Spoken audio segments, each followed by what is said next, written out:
Assalamualaikum warahmatullahi wabarakatuh.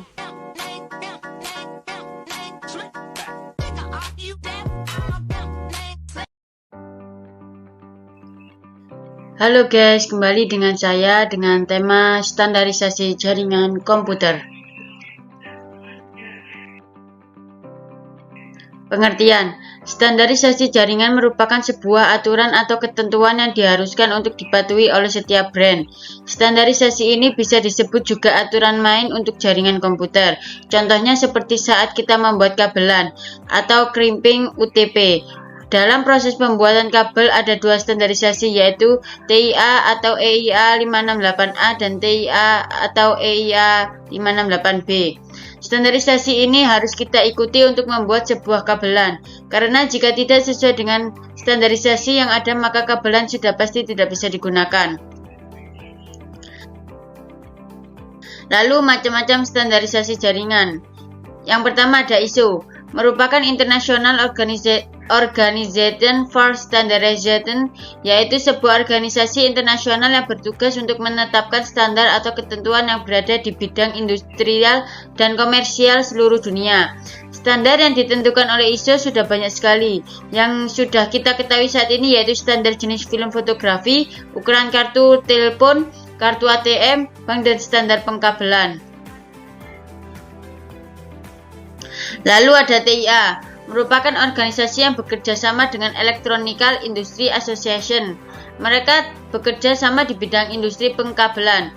TIA dikenal bagus untuk mengembangkan standarisasi pemasangan kabel menggunakan desain dan instalasi pemasangan kabel yang tersusun rapi.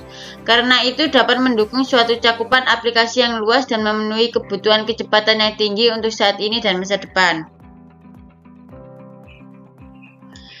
Lalu ada itu, merupakan organisasi yang bertujuan untuk mengatasi masalah telekomunikasi internasional. PBB atau Perserikatan Bangsa-Bangsa menugaskan ITU-R atau International Telecommunication Union Radio Communication Sector untuk mengatur penggunaan frekuensi radio secara global. Tujuannya untuk memudahkan hubungan-hubungan perdamaian, kerjasama internasional antara bangsa-bangsa dan pembangunan ekonomi dan sosial dengan menggunakan jasa telekomunikasi. OSI dan TCP atau IP. Pengertian OSI layer. OSI adalah standar komunikasi yang diterapkan di dalam jaringan komputer. Standar itulah yang menyebabkan seluruh alat komunikasi dapat saling berkomunikasi melalui jaringan. Lalu pengertian TCP atau IP. TCP layer adalah standar komunikasi data yang sering digunakan pada internet untuk suatu proses tukar-menukar atau saling mengirim data dari suatu komputer ke komputer lainnya dalam suatu jaringan internet.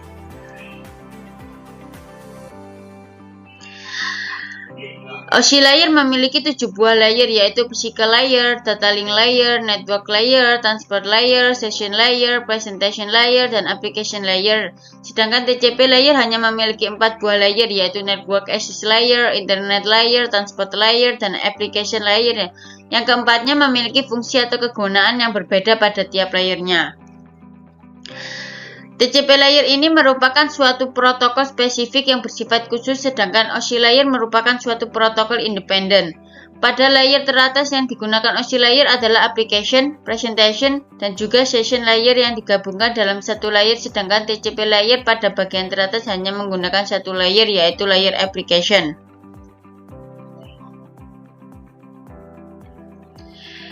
Perbedaan dari TCP versus UDP. Dari item stands for TCP Transmission Control Protocol, lalu UDP User Datagram Protocol. Lalu item yang kedua protokol. Yang TCP Connection Oriented, UDP Connectionless. Item ketiga yaitu security. TCP makes checks for error and reporting. Lalu di UDP makes error checking but no reporting. Lalu ada data standing. TCP slower, UDP faster. Lalu header size, yang TCP 20 bytes, UDP 8 bytes. Lalu segments, yang TCP acknowledgement, yang UDP no acknowledgement. Lalu yang terakhir ada typical application, yang TCP email, UDP VoIP.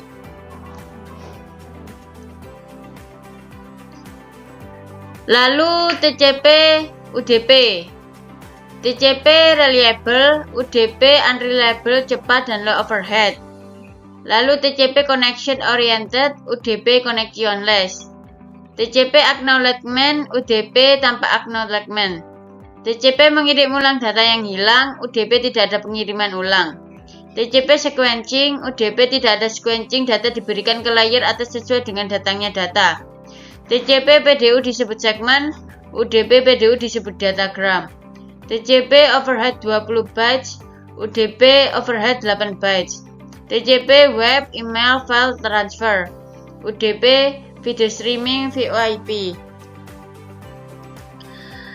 Network Protocol dapat dilihat di sini ada Secure Shells atau SSH, lalu kedua Post Office Protocol version 3 atau disebut dengan POP3. Lalu yang ketiga Domain Name System atau DNS, lalu yang keempat HTTPS, yang terakhir Hypertext Transfer Protocol HTTP. Sekian dari saya. Wassalamualaikum warahmatullahi wabarakatuh.